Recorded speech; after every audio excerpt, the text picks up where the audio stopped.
De lo que hoy les voy a hablar es de lo que viene en materia de política económica para Argentina. Y de hecho, por suerte, en esta era moderna donde está el archivo instantáneo, aparecen los archivos. Y hará algo así como de 2 meses, una de las cosas que dije en uno de los discursos es: si los degenerados fiscales que están en el Congreso de la Nación Argentina quieren romperme el programa económico, lo voy a vetar. Y efectivamente, ayer los degenerados fiscales votaron en gran mayoría un disparate que implica 62% del PBI de toma de deuda, que tomaron una medida que le cuesta a los argentinos 370.000 millones de dólares, arruinándole la vida a nuestros hijos, a nuestros nietos y a nuestras generaciones futuras. Por lo tanto, frente a semejante acto de irresponsabilidad, populismo y demagogia, no me queda otra que cambiar el discurso y venir a contarles. Pero afortunadamente el archivo está de mi lado. En ese sentido, voy a arrancar con los temas de política fiscal. Voy a dar mis 4 argumentos por los cuales he decidido vetar totalmente el disparate que salió en el día de ayer. Después voy a hablar de la regla del déficit cero, voy a hablar de la emisión cero y voy a hablar sobre crecimiento económico. Lo primero que hay que tener en cuenta es la cuestión cuantitativa. Es decir, y sobre la mentira que se apalancaron los mentirosos de los legisladores, ya sea en la Cámara de Diputados o en la Cámara de Senadores. Después que durante el vergonzoso gobierno kirchnerista, las jubilaciones en términos reales cayeron 40% en su peor momento y terminaron 30% abajo. Desde que nosotros llegamos al poder, las jubilaciones en términos reales, a pesar de toda la recomposición macroeconómica que estamos haciendo, están 5% arriba. Es decir, las jubilaciones le ganaron a la inflación. Pero no solo eso. La contrapartida de cuando hablan de la apreciación cambiaria, eso significa que también en dólares crecieron un montón. Y como sistemáticamente estamos eliminando regulaciones y estamos avanzando hacia una economía más libre, eso implica que, en términos de dólares, no solo que estamos mejor, sino que esos dólares son efectivamente mayor poder de compra. Por lo tanto, están muchísimo mejor los jubilados del desastre que nos habían dejado, y ni les digo si hubiera estallado la bomba. Por lo tanto, la primera cuestión es una cuestión cuantitativa en cuanto a lo que tiene que ver cómo están verdaderamente los jubilados hoy. Otra cosa que también me resulta interesante, que es la contradicción de la política. Por eso digo lo del archivo. Ustedes pueden ir y ver mi charla en el IAEF, cuando los irresponsables de la Cámara de Diputados habían enviado esto, y yo decía, si esto sale, lo voy a vetar. Los irresponsables de la Cámara de Senadores, de manera populista, demagógica, mentirosa y empobrecedora, sobre todas las cosas empobrecedoras y exterminadores de jóvenes, o sea, porque medidas como la de ayer exterminan a los jóvenes,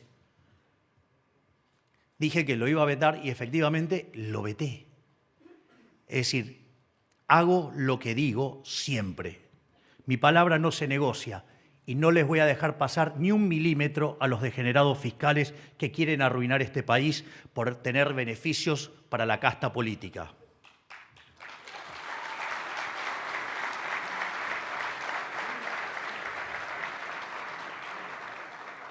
Y así, mientras que yo sí puedo resistir el archivo, los kirchneristas no pueden, por ejemplo. Vean las declaraciones de Néstor Kirchner en el año 2010, de la señora Cristina Fernández de Kirchner o del propio Miguel Pichetto. Todos votaron en contra del 82% móvil. De hecho, la señora Cristina Fernández de Kirchner vetó el 82% móvil. Por lo tanto, no resiste el archivo. Es más, el hecho de que estén mal los jubilados, siendo un sistema de reparto, es decir, hay un pozo del cual, digamos, se saca el dinero y se reparte, está la irresponsabilidad de haber jubilado personas sin aportes. Es decir, metieron 3,5 millones de personas sin haber aportado. Es decir, frente al mismo pozo, más manos sacando. Es decir, si ustedes quieren saber quiénes han arruinado a los jubilados, miren a los kirchneristas, porque cuando estaba el sistema estabilizado, el sistema privado de fondos y pensiones, con tal de manotearse los fondos, ¿sí?, lo expropiaron. La jubilación tenía que estar en manos del Estado. ¿Y qué hicieron? Vaciaron el sistema, lo arruinaron. Ahora, y además hay 1 millón de pensiones truchas, con lo cual quieren ver dónde está el desastre, está ahí. Ahora, ese desastre es tan claro el desastre que causó el kirchnerismo con eso, que durante el gobierno del presidente Macri eso se intentó corregir. Es decir, hubo 14 toneladas de piedras para poner en orden el sistema previsional. Entonces la pregunta es, ¿eso en el gobierno los kirchneristas lo vieron? ¿Lo vio Juntos por el Cambio? ¿Me pueden decir qué carajo hicieron todos votando a favor de quebrar el sistema previsional y arruinarle la vida a los argentinos? Si eso no es populismo, si eso no es demagogia, si eso no es ser un mentiroso farsante, quisiera saber de qué estamos hablando. No solo eso, sino que además hay una cuestión del problema que tiene la ley, que es una cuestión de asimetría. Es decir, cuando la situación es adversa y se da la baja, hace que no baje, pero que cuando sube, sube más que proporcionalmente. Eso hace que en dinámica, además, el gasto previsional sea creciente e incontrolable. Es decir, es directamente la quiebra del Estado. Por lo tanto, hay varias cuestiones de problema de diseño. Hipocresía en los datos, demagogia, populismo, mentiras, irresponsabilidad, ignorancia. Pero no solo eso, además es interesante porque es una ley que viola una ley. Justamente lo que hace es violar la ley de administración financiera. Es decir, cuando ustedes deciden crear una partida, deberían también crear un mecanismo para fondear esa partida. Ahora, entonces, con lo cual hay una violación de la ley de administración financiera del Estado. ¿Por qué? Porque alegremente pusieron una partida, un gasto, y no tiene la contrapartida en recursos. Ahora, el problema es, ok, yo no tengo los recursos, entonces ese aumento de gasto, digamos, va a requerir un aumento de recursos. Esto, hay una frase de Keynes que es brillante que dice, todos los gastos se financian, todos los gastos se financian. El tema es cómo los financian. O sea, de alguna manera lo van a financiar. Entonces, por ejemplo, alegremente a los políticos les gusta usar la maquinita de imprimir billetes, es decir, la emisión monetaria. Total, gastan irresponsablemente, imprimen billetes, se genera inflación que no es ni más ni menos que un impuesto, que además tiene la característica de ser profundamente regresivo. Es decir, los campeones del buenismo, los que tanto quieren a los pobres, lo único que hacen es multiplicarlos. Y en ese sentido, ¿qué es lo que dijimos nosotros? No, acá la maquinita se apagó, no se imprime más, que lo voy a explicar en la parte 3 de la presentación. Entonces, nosotros hemos decidido no estafar más a los argentinos con el señoriaje. Que aviso que el señoriaje, es decir, la emisión de dinero para financiar el fisco, es aún peor que lo que se denomina el impuesto inflacionario y que es la verdadera medida de la estafa y no el impuesto inflacionario. Porque si yo emitiera dinero en línea con la demanda de dinero, la inflación sería cero. Entonces, ¿qué dirían? Que no hay estafa ahí. Error. Porque quiere decir que yo, si tengo un elemento que permite que crezca la demanda de dinero, si yo no emitiera dinero habría deflación. Por lo tanto, si estoy emitiendo en ese contexto, les estoy robando el efecto positivo de la deflación. ¿Por qué? Porque los saldos reales se estarían incrementando y ahora estarían constantes. Es decir, que la verdadera estafa es el señoriaje, la emisión de dinero. Pero bueno, imagínense, digamos, los políticos no suman ni con un ábaco, hablan de desendeudamiento y después se quejan del ajuste fiscal. O sea, con lo cual son complicados, o sea, no suman, directamente no saben sumar. Digo, no es tan fácil hacer política, digamos, cuando hay tipos que de vuelta no suman ni con un ábaco. La otra alternativa es, bueno, entonces no queremos más inflación porque no queremos, digamos, generar un impuesto que le haga tanto daño a los que menos tienen. Porque en el fondo es un impuesto recontra regresivo, carga sobre más de 25 o 30 veces sobre los más vulnerables. Es decir, que en el fondo golpe directo a los que supuestamente jubilados que quieren proteger los grupos, por ejemplo, de los que más golpean, entonces. Que se pongan de acuerdo, porque evidentemente, si ustedes quieren una buena política social, la mejor política social, ¿saben cuál es? Bajar la inflación. Pero bueno, parece que esa lección no les gusta cobrar impuestos que nadie se dé cuenta. La otra alternativa es tomar deuda. Ahora, cuando yo empiezo a tomar deuda, ¿cuál es el problema? Que mis condiciones de solvencia se deterioran. La consecuencia de deteriorar las condiciones de solvencia es que no me van a prestar a la misma tasa, me van a prestar a tasas más altas. Es decir, aparece algo que se llama riesgo país.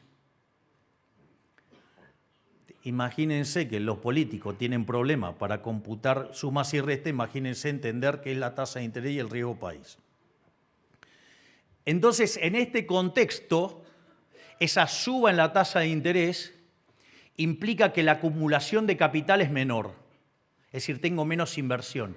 Al tener menos capital per cápita, la productividad per cápita es más baja y al tener una productividad per cápita más baja, los salarios reales de la economía son más bajos. Es decir, aun cuando pueda esquivar el impuesto inflacionario y lo pueda maquillar con endeudamiento, sigo perjudicando a la gente vía mayor tasa de interés, menor productividad y por ende menores salarios reales. Es decir, no hay tal cosa como un almuerzo gratis. Y la otra alternativa es directamente subir los impuestos. Es decir, una expropiación. Es violentar el derecho de propiedad. Por eso es tan interesante lo que pusimos en el RIGI. Si hay algo que ha caracterizado al Estado argentino a lo largo de los últimos 123 años, además del déficit fiscal, piensen que en 123 años tuvimos déficit durante 113. No solo eso, sino que en los 10 que no tuvimos déficit, en realidad estábamos en default, con lo cual es falso que no había déficit. Por lo tanto, somos el primer gobierno desde el inicio del siglo XX hasta hoy que tiene superávit fiscal en serio, porque no solo, digamos, estamos teniendo resultados primarios, sino que además estamos pagando los intereses. Miren lo que son las cosas, y arrancamos con un déficit de 5 puntos del PBI. se supone que no tenemos gestión y esto ya lo arreglamos en el primer mes. Es decir, hemos tenido la mejor performance fiscal de la historia argentina. Gracias.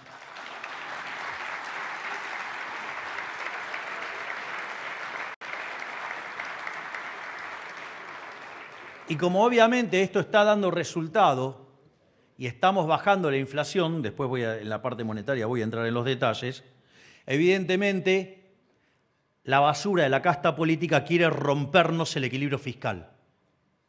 ¿Saben por qué? Porque si sale bien, se les terminó el curro. Entonces, es importante que sepamos cuánto cuesta esto.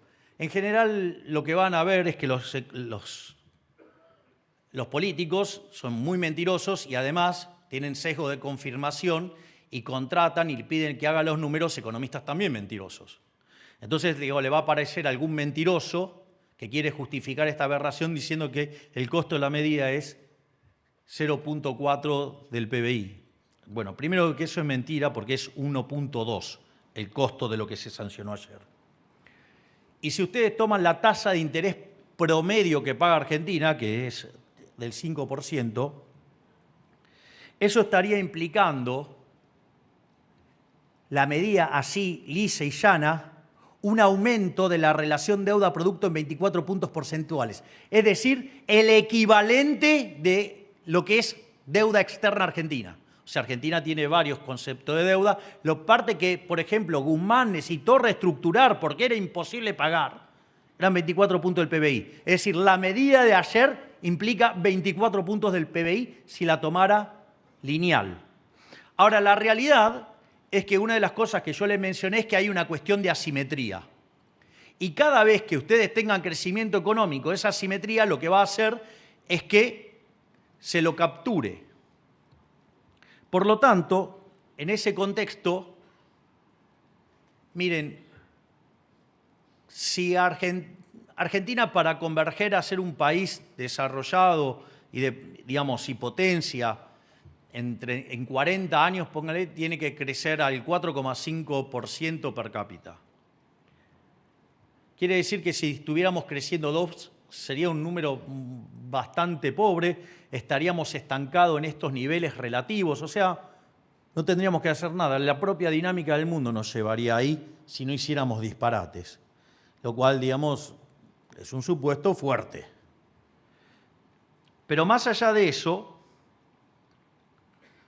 por lo tanto, digamos, 2% de per cápita con una población creciendo al 1 da 3. Esto quiere decir que si computo entonces verdaderamente el costo fiscal de la medida, es 62% del PBI. Es decir, el chiste de ayer, esa bestialidad propia de brutos, nos costó 370.000 millones de dólares. Se lo repito, 62% del PBI, 370.000 millones de dólares. ¿Acaso ustedes pretendían que no vetara semejante disparate? Naturalmente, la consecuencia de esto es que si yo hago esto lo voy a tener que financiar.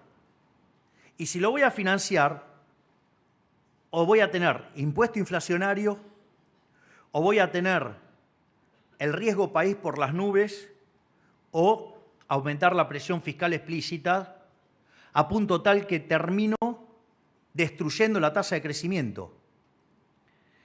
Y el problema es que al destruir la tasa de crecimiento, no solo tengo un problema de productividad, estoy condenando a nuestros hijos, a nuestros nietos y a las futuras generaciones a vivir en una situación miserable.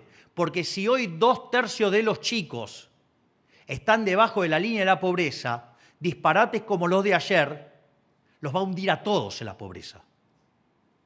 Es decir, entonces, estas políticas que Argentina viene llevando a cabo hace 120 y pico de años, lo único que hace es empobrecernos.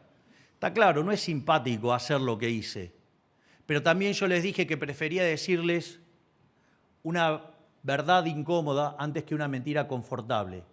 Para mentiras confortables, vayan y busquen a los senadores que votaron ayer. Esos mentirosos sí les puede decir todo lo que quieren escuchar. También los van a empobrecer y le van a arruinar la vida a sus hijos, a sus nietos y a todas las generaciones. Yo vine acá a poner el pellejo para salvar a la Argentina, no para hundirla.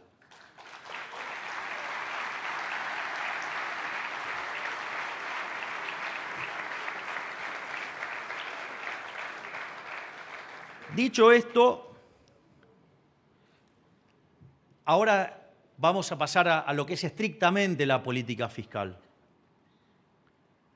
Nosotros hemos anunciado una política de déficit cero. No es caprichoso el déficit cero. Primero ya vimos que los déficits siempre hay que financiarlos, por lo tanto, de alguna manera u otra se va a pagar. Y dado eso, nosotros decimos déficit cero, pero de verdad, no en superávit primario cero, porque eso es mentira. Porque los intereses hacen que tengamos... Les aviso que el resultado primario cero no alcanza si ustedes tienen deuda. Solamente alcanza si no tienen deuda. Si tienen deuda y tienen que pagar intereses, no alcanza. En ese contexto, ustedes lo que tienen es que déficit cero implica que el déficit financiero es cero. Si el déficit financiero es cero, la variación de deuda es cero. Si la variación de deuda es cero, la relación deuda-producto es no creciente. Si la relación deuda-producto es no creciente, ustedes son solventes intertemporalmente. ¿Qué quiere decir eso? Que pueden repagar la deuda y por lo tanto mejora el perfil de crédito. No por nada, desde que asumimos, el riesgo país estaba cerca de los 3.000 puntos básicos y había perforado los 1.200 en un momento. Pero bueno, después empezaron los degenerados fiscales a hacer estas cosas y obviamente la pagamos con un riesgo país más alto, pero digamos, nosotros vamos a seguir resistiendo. Es decir, yo no voy a entregar el resultado fiscal, no lo voy a entregar, aunque los degenerados fiscales sigan insistiéndolo.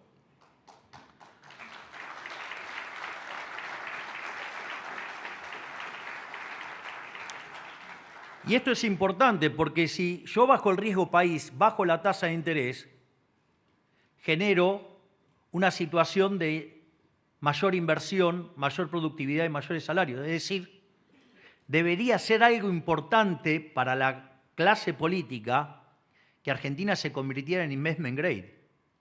Pero bueno, acá les gusta más gastar. Dicho esto, voy a explicar cómo es la instrumentación de déficit cero. Porque ¿cómo se hacían los presupuestos en Argentina? Básicamente, ustedes lo que tienen es que ponen un conjunto de gastos, lo cual se convierte en una obligación. Tienen una estimación de ingresos, con lo cual los ingresos son inciertos, y de ahí les sale el déficit primario, computan los intereses y llegan al déficit financiero, y a partir de ahí tienen que montar el financiamiento. Esa era la vieja metodología. Entonces, ¿qué es lo que pasa?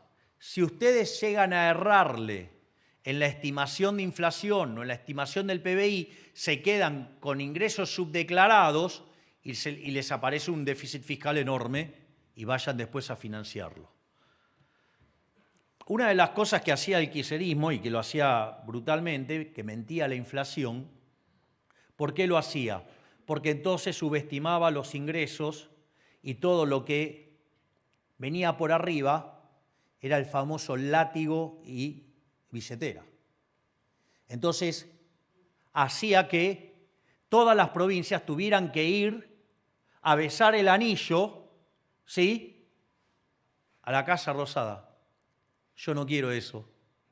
Yo quiero federalismo en serio. Yo quiero que toda Argentina sea libre y que no dependa de un déspota que pone números caprichosos para arrodillar a las provincias.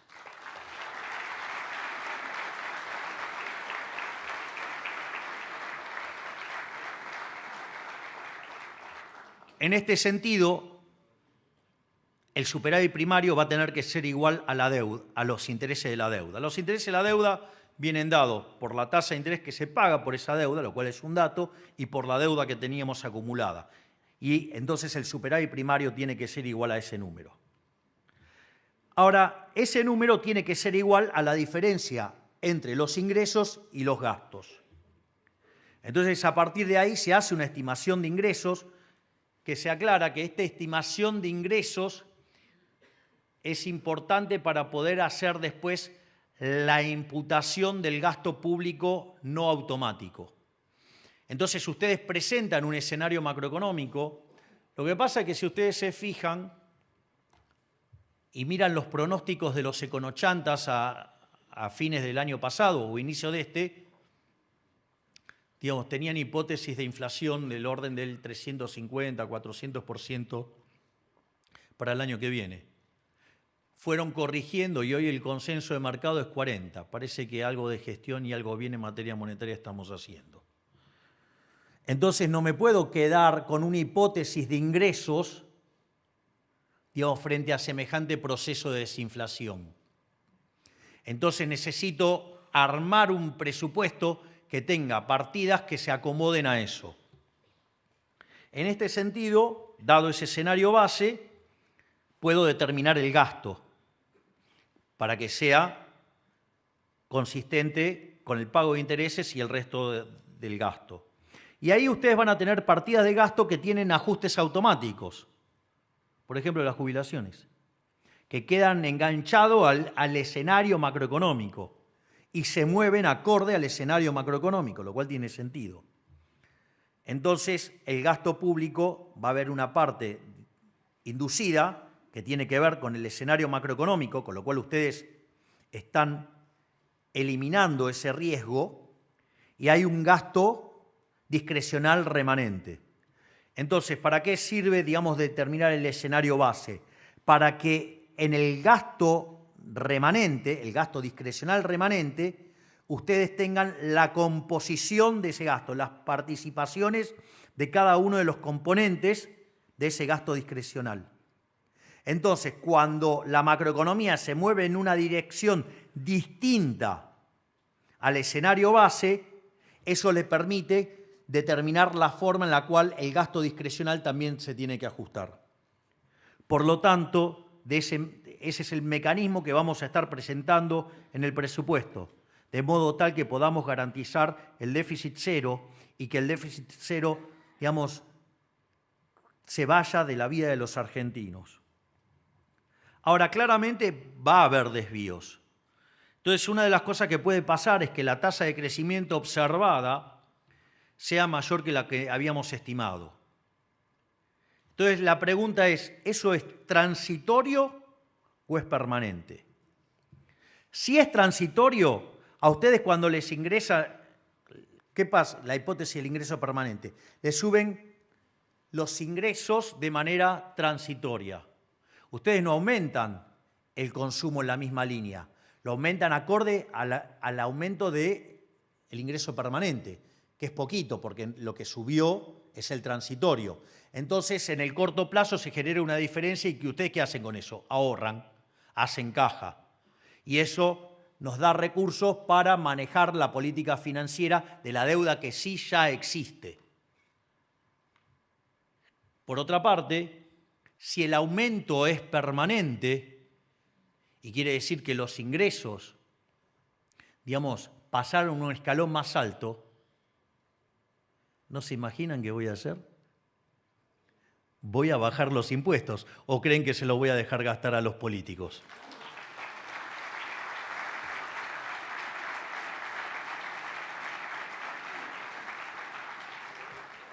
Por otra parte, si la tasa de crecimiento es menor, este mecanismo lo que permite es recalcular todo el gasto a la baja. Obviamente que va a sufrir mucho más el discrecional que el inducido, lo cual es bastante evidente. Y lo más interesante de todo esto es que la construcción del presupuesto es neutral frente a la inflación. Por lo tanto, podemos seguir avanzando agresivamente en bajar la inflación porque no nos va a generar un descalce presupuestario. Así es que les acabo de presentar lo que va a ser nuestra política fiscal de acá en adelante.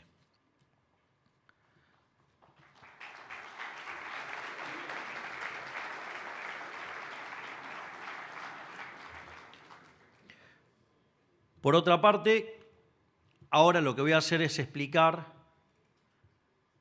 la política monetaria, lo que nosotros hemos definido como emisión cero. Básicamente, cuando nosotros llegamos al gobierno, sí, una de las cosas que yo no me quejo nunca, digamos, yo describo la herencia, pero no me quejo de la herencia. Lo voy a poner en estos términos. Si soy el primer presidente liberal libertario de la historia de la humanidad, es obvio que no iba a llegar al poder en condiciones normal de presión y temperatura. Es decir, no iba a llegar a ser presidente si vivíamos en Suiza. Es decir, es obvio que tenía que ser un descalabro de proporciones padre, ¿sí?, de proporciones bíblicas, para que se dé esta situación tan atípica. El cisne negro. En ese contexto,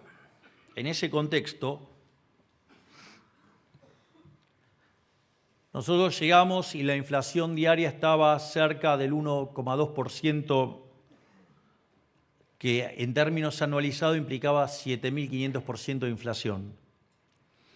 Y esto que parecía un escándalo y una exageración, cuando ustedes toman la inflación mayorista, que es la que se anticipa a la inflación del IPC, la del consumidor, fue 54%. 54% anualizado da 17.000.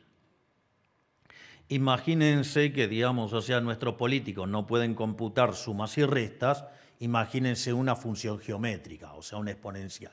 Exponencial ni siquiera lo intento. Digo, porque yo creo que ven E elevado a algo y digo, van a colapsar. Entonces, digo, prefiero usar la versión discreta que, digamos, imagino que con la calculadora al lado pueden multiplicar, por lo menos. Dicho esto, nosotros sabíamos que estábamos al borde de una hiperinflación. Y si hay algo que me ha caracterizado a lo largo de los años es haber machacado hasta el cansancio la frase de Friedman que la inflación es siempre y en todo lugar un fenómeno monetario, que se genera por un exceso de oferta de dinero, ya sea o porque subió la oferta o porque cayó la demanda o pasaron las dos cosas a la vez. Eso lleva a una pérdida del poder adquisitivo del dinero y todos los precios expresados en unidades monetarias suben. Entonces, si estábamos frente a un escenario de hiperinflación, lo que había que hacer era cortar los grifos de emisión. De hecho, el primer problema que enfrentábamos era el tamaño del déficit fiscal. Enfrentábamos un déficit fiscal de 15 puntos del PBI, 5 en el Tesoro y 10 de cuasi fiscal en el Banco Central, con el agravante de que eso se convertía en emisión monetaria endógena. Es decir, había mecanismos por los cuales la oferta monetaria ya se expandía sola, aún cuando, digamos, nuestro gran presidente del Banco Central, Santiago Bausili, la tenía en la mira. Entonces, pero ¿qué pasa? No se podía resolver ese problema hasta que no pudiéramos construir una curva de pesos. Por eso, sistemáticamente, pondero el trabajo de Pablo Quirno, digamos, que fue el que recreó la curva de pesos. Y la otra cosa era atacar el déficit fiscal. Y eso se hizo. Yo recuerdo que cuando nosotros hacíamos campaña íbamos con una motosierra y básicamente decían que lo que yo proponía era una locura. Es más, la gran mayoría de los economistas decía que con suerte se podía ajustar un punto del PBI. Y nosotros llegamos, el programa con el fondo estaba caído. El fondo lo único que nos pedía era ver si podíamos aproximarnos a la meta que había dejado el gobierno anterior, que eran bien laxas. Y nosotros propusimos que íbamos a ir a déficit cero en el primer año. Y con lo cual pusimos una meta más exigente que la que había puesto el fondo. Afortunadamente, uno de los grandes aciertos que tuvimos fue haber elegido como ministro de Economía a Toto Caputo. Y alcanzamos el déficit cero en el primer mes de gestión. Es decir, algo que en 123 años no se pudo hacer, ese gigante que es Luis Toto Caputo lo logró en un mes. Vaya si no tiene mérito para ser mejor ministro de Economía de la historia.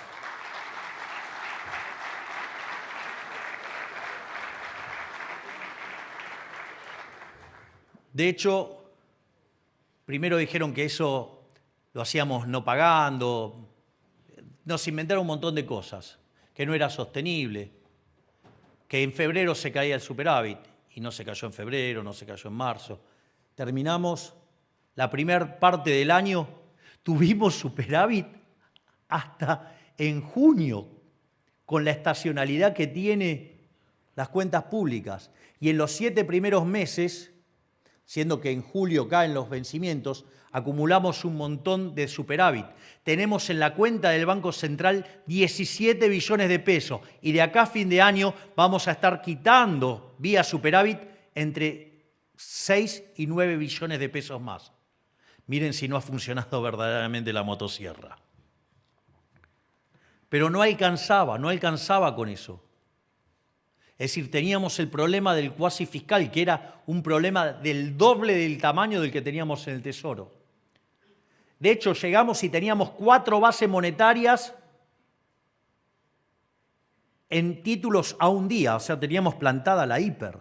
Ustedes piensan lo que es multiplicar por 5 la cantidad de dinero en un día. Dicho esto, básicamente nosotros ¿qué hacemos? Hacemos un sinceramiento del mercado de cambios, buscamos que el tipo de cambio más el impuesto país se parezca al paralelo, sin un sinceramiento, y ese salto en el tipo de cambio hizo que la tasa de interés de arbitraje entre pesos y dólares, si bien era positiva en dólares, pero en términos de pesos reales era negativa. Yo recuerdo muchos economistas diciendo, no, hay que subir la tasa de interés, tiene que ser tasa de interés real positiva. Si hubiéramos hecho esa estupidez, y vayan y miren los informes de diciembre, de enero, y los van a encontrar toditos ahí, Hoy tendríamos cerca de entre 8 y 10 bases monetarias en pasivos remunerados. La inflación no hubiera bajado, estaríamos discutiendo la hiperinflación, estaríamos discutiendo las expropiaciones, estaríamos discutiendo cualquier cosa menos de la baja de la inflación. Con lo cual, además, aquellos que quieren hacer política monetaria controlando la tasa de interés, les dedico la frase célebre de Maradona.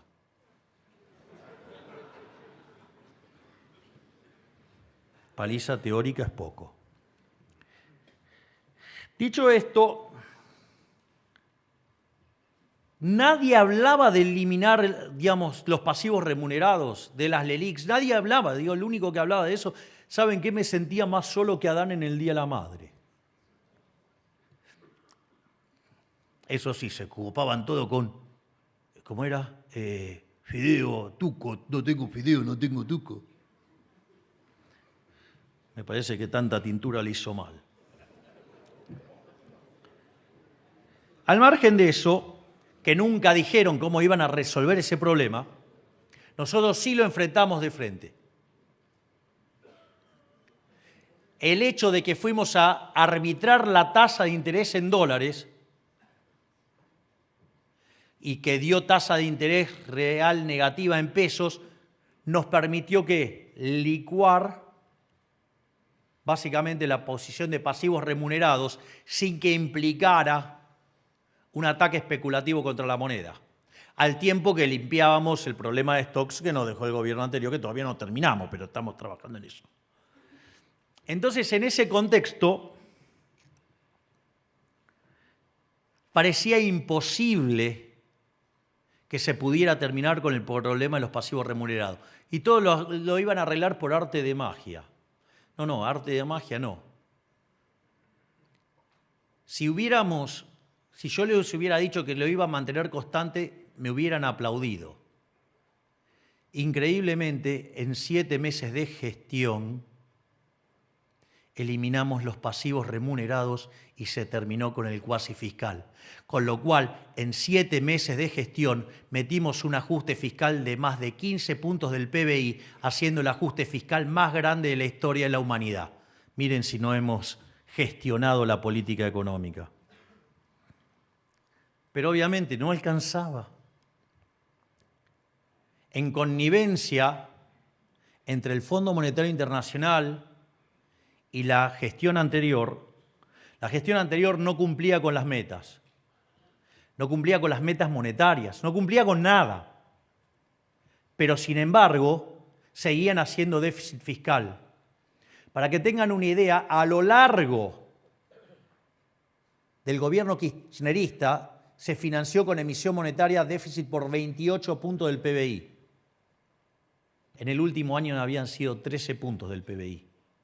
Ustedes se dan cuenta, ¿no?, del tamaño del delirio. El plan Platita, para tratar de ganar una elección, el desastre que habían dejado plantado. Y en ese contexto,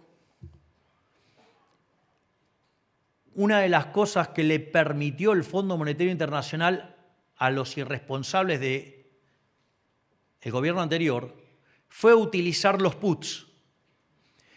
¿Cuál es la característica? Los bancos no querían financiar al gobierno.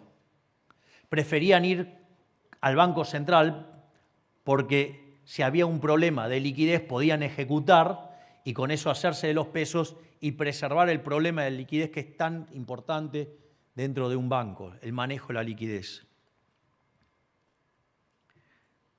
Entonces, en ese contexto,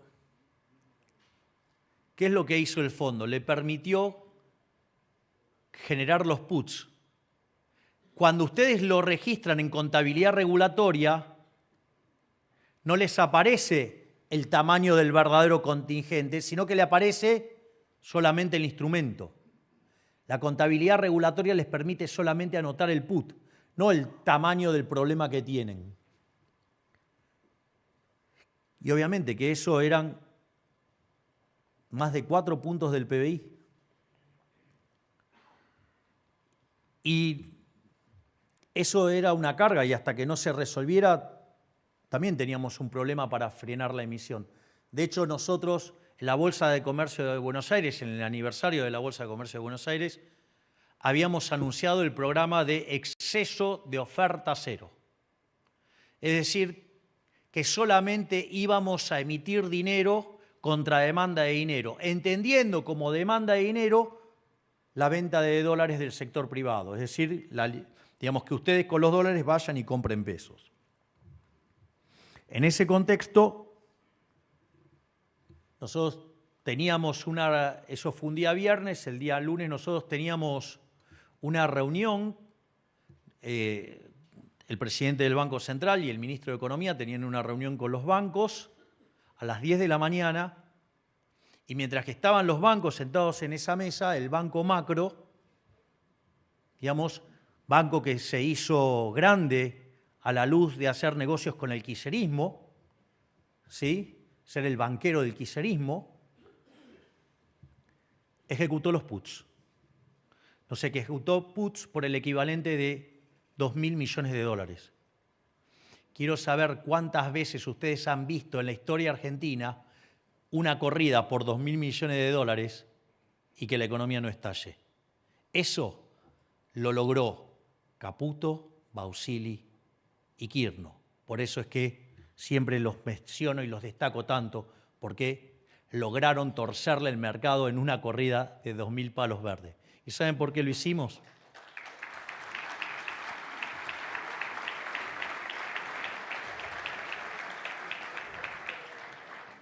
Lo hicimos porque del otro lado teníamos 17 billones de pesos, que los acumulamos gracias al superávit fiscal.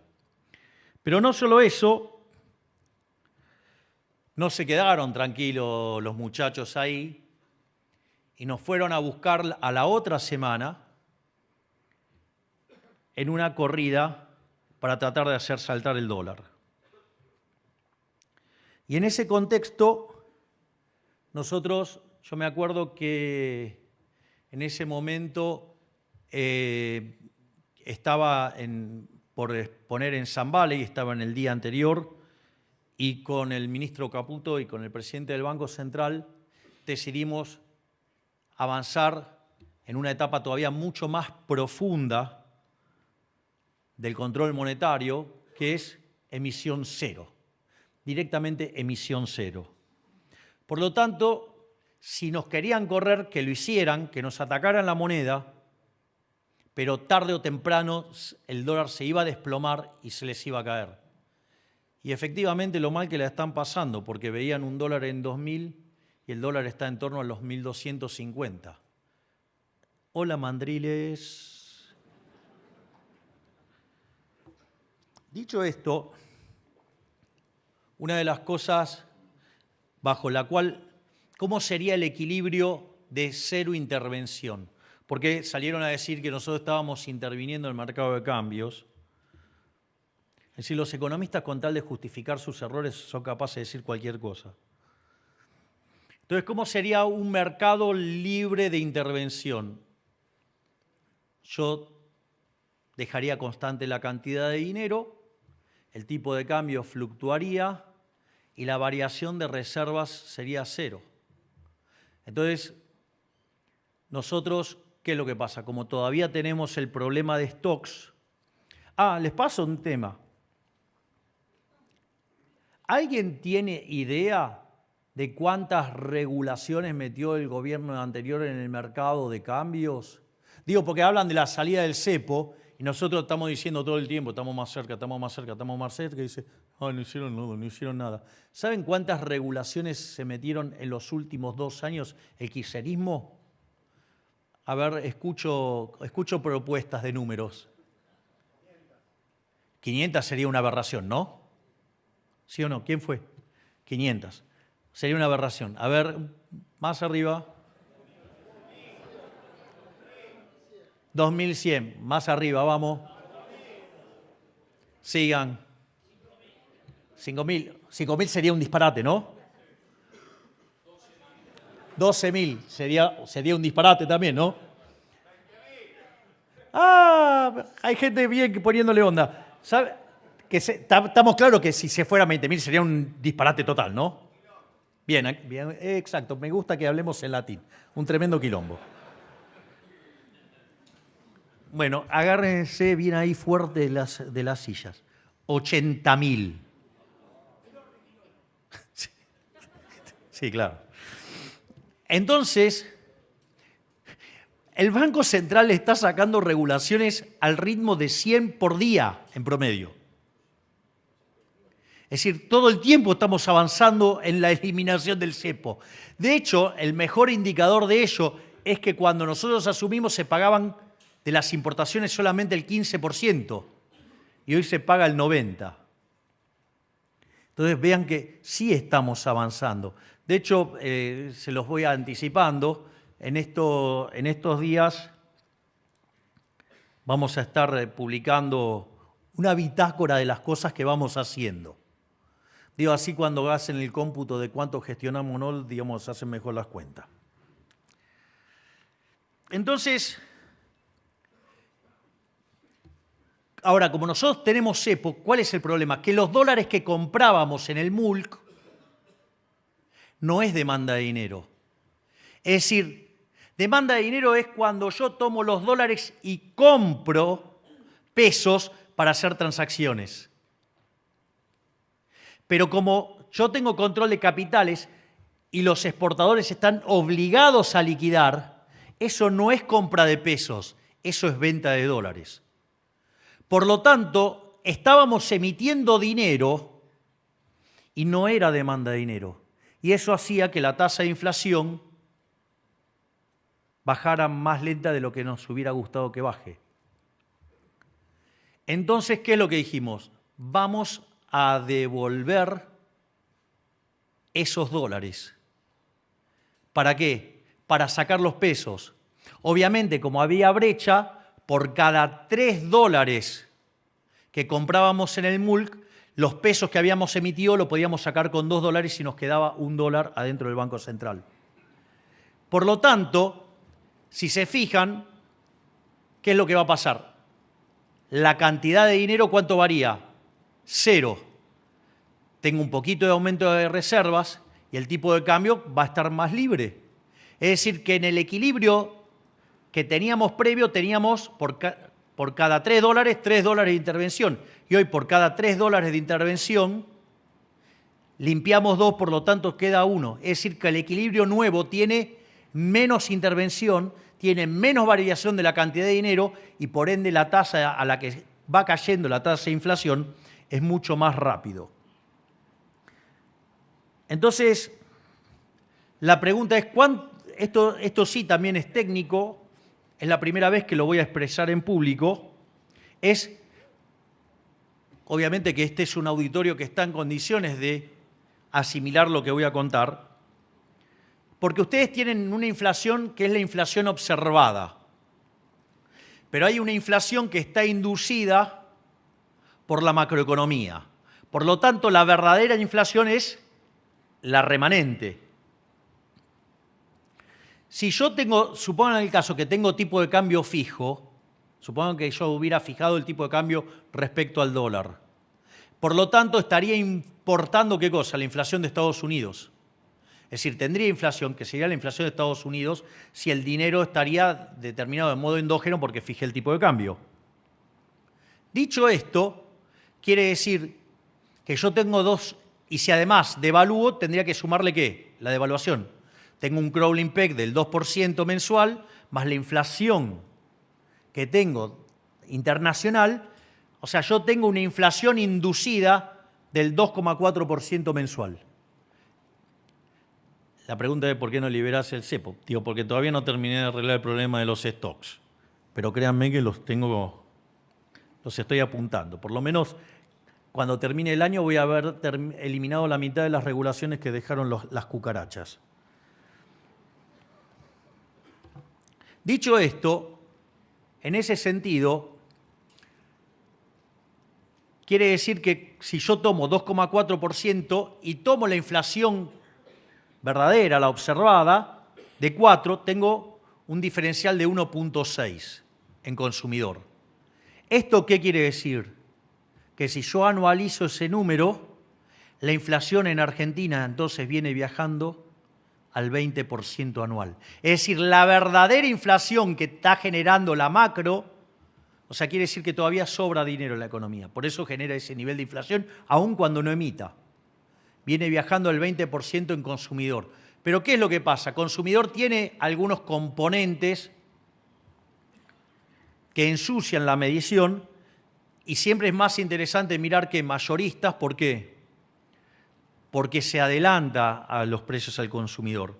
Entonces, cuando yo miro mayoristas, tengo 3,1.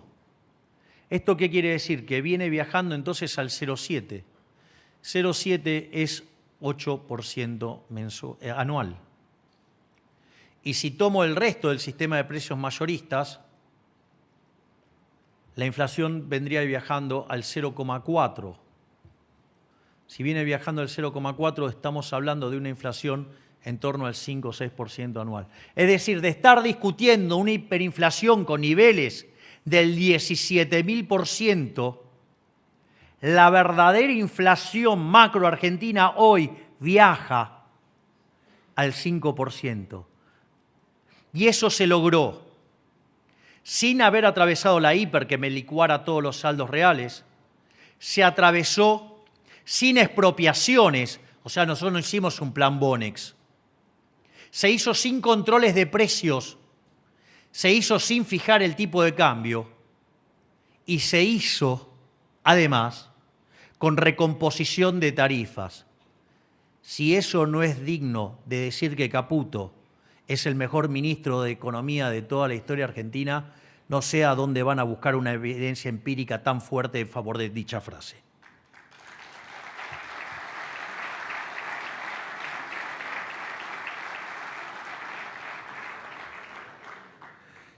Por lo tanto, les diría que en este nuevo empleo que tengo, digamos, que me han contratado por 4 años, digamos, salvo que a algún golpista se le ocurra algo distinto, o digamos, o que la casta del Poder Legislativo nos niegue fondos, digamos, para hacer tareas de inteligencia, porque vieron que hay un dicho que dice que el ladrón cree que todos son de su misma condición, y un país que recibió 2 atentados y siendo amenazado por uno de los países que cometió esos atentados, digamos, o sea, voy a tener que confiar un poco más en la fuerza del cielo para que no me pase nada. Pero dicho sea de paso, que si me pasa algo es responsabilidad de ellos. Sobre todo, digamos, cuando armaron la bicameral poniendo a un kirchnerista de closet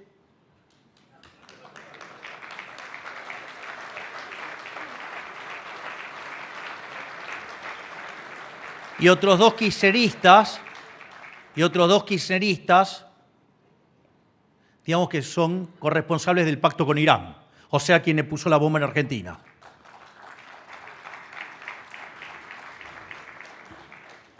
No les voy a dar el gusto. Voy a terminar estos 4 años y además voy a ser reelecto y voy a hacer que Argentina se ponga de pie.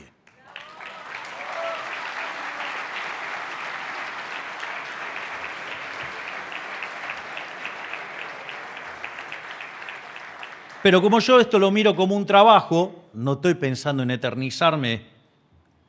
Por suerte el sillón de Rivadavia mucho no lo uso.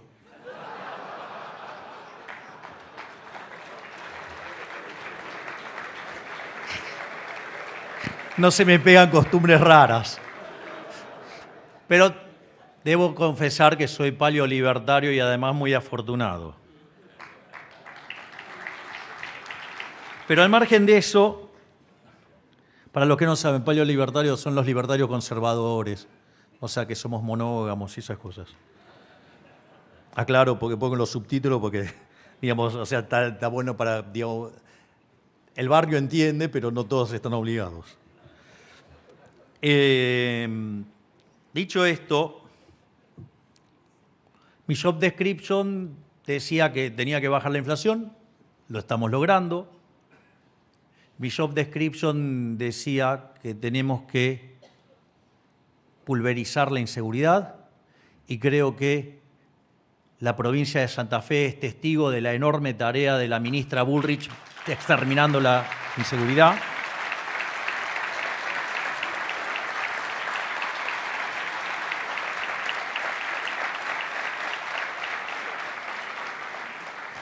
Y si bien no creo que estaba explícito en mi job description, creo que también la gente me exige que logre hacer crecer la economía. Para algo soy especialista en crecimiento económico.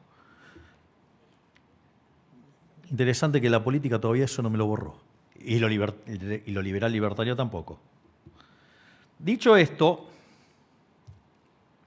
entonces la pregunta es cómo vamos a crecer. Digo, está claro que la inflación tarde o temprano la vamos a derrotar, está claro que vamos a derrotar a la inseguridad, pero la pregunta es si vamos a crecer. Y dicho esto, depende cómo definan crecimiento. Si lo miran como se mira en la Argentina, que el PBI vaya aumentando, que eso no necesariamente es crecimiento, es recuperación, rebote. Hay elementos que hacen a un rebote, o sea, subas del PBI vinculadas a un rebote y subas del PBI a cuestiones estructurales. Los factores que hacen el rebote es, hay una fuerte recuperación de los salarios reales. Cuando ustedes miran los indicadores de salarios, ya hace más de 3 meses que los salarios le vienen gastando sistemáticamente a la inflación. Por lo tanto, hay una recomposición de los salarios. Es decir, el liberal desalmado, que no sé qué cosa, digamos, hace que la gente gane más.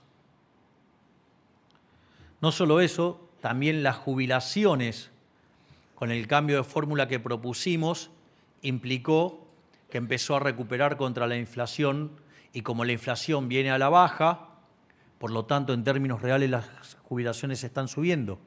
Eso hace que esté aumentando el poder de compra de la demanda, el poder de compra de los argentinos, y dado el nivel de utilización de la capacidad instalada, implica que podemos tener una expansión de demanda sin tener grandes efectos sobre los precios y con fuerte impacto en la actividad, con lo cual, digamos, ¿y qué es lo que estamos viendo? Que está rebotando el nivel de actividad.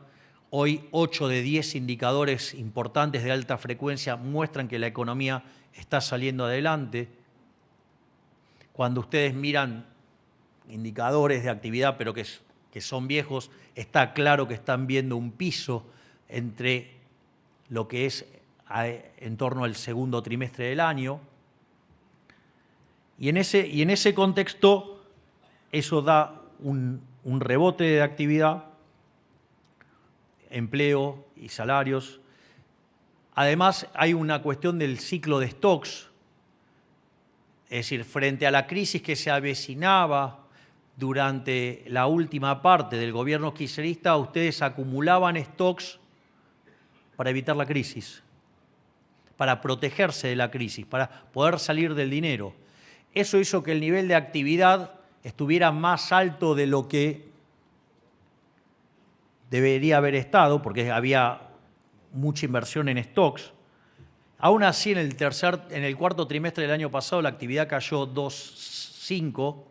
Lo aviso porque, digamos, nosotros, haciendo el ajuste fiscal más grande de la historia, cayó 2,6%. Digo, con lo cual, parece que hacer las cosas bien, aun cuando estamos arreglando los problemas que generaron 123 años de descalabro, parece que está funcionando mucho mejor de lo que creían. Y en ese contexto se liquidaron los stocks y se sobreacentuó la caída y ahora se tienen que recomponer. Por lo tanto, hay una parte del rebote que tiene que ver con la recomposición de stocks. O sea, eso es lo que tiene que ver con lo coyuntural, con el rebote. Ahora, ¿y entonces de dónde va a salir el crecimiento? Mire, el crecimiento sale por inversión. Para invertir ustedes tienen que ahorrar. Y esto es una definición interesante que parece que los econochantas no entienden, que podemos crecer con cepo también. ¿Por qué? Porque en realidad el ajuste fiscal que hicimos le devolvió 15 puntos del PBI al sector privado en forma de ahorro. Por lo tanto, ese mayor ahorro es mayor inversión y por ende más crecimiento. Es decir, que el ajuste fiscal que hemos hecho, sacándole la pata opresora del cuello al sector privado, que es el gasto público, mientras que discutíamos la hiper en diciembre, hoy discutimos créditos hipotecarios a 30 años.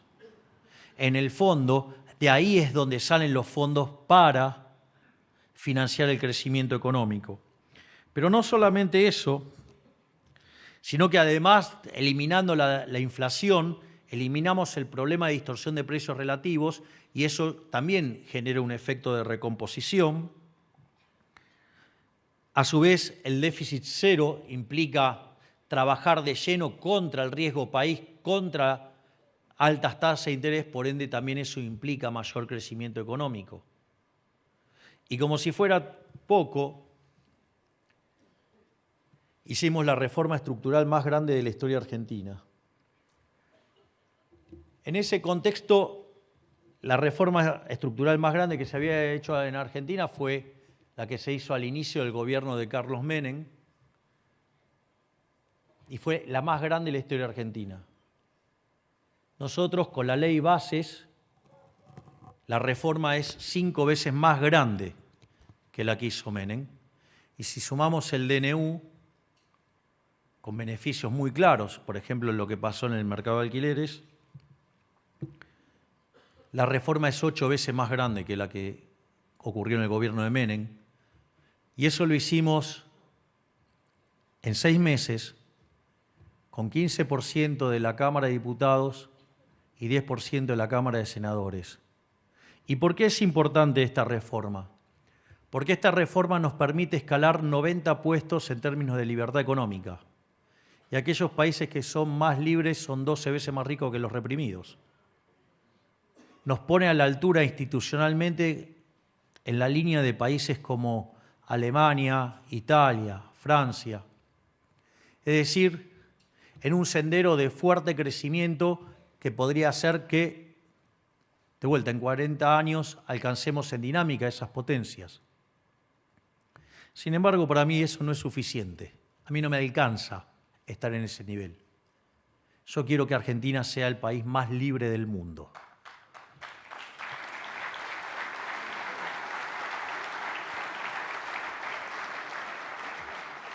Y en este sentido, si ya bien hemos enviado 800 reformas estructurales y todos los días continuamos sacando regulaciones, tenemos pendiente 3.200 reformas estructurales más y vamos a hacer que Argentina sea efectivamente el país más libre del mundo para que sea el país más próspero del mundo. Muchísimas gracias. ¡Viva la libertad, carajo! La palabra del señor presidente de la Nación, Javier Milei. Así damos por finalizado este acto.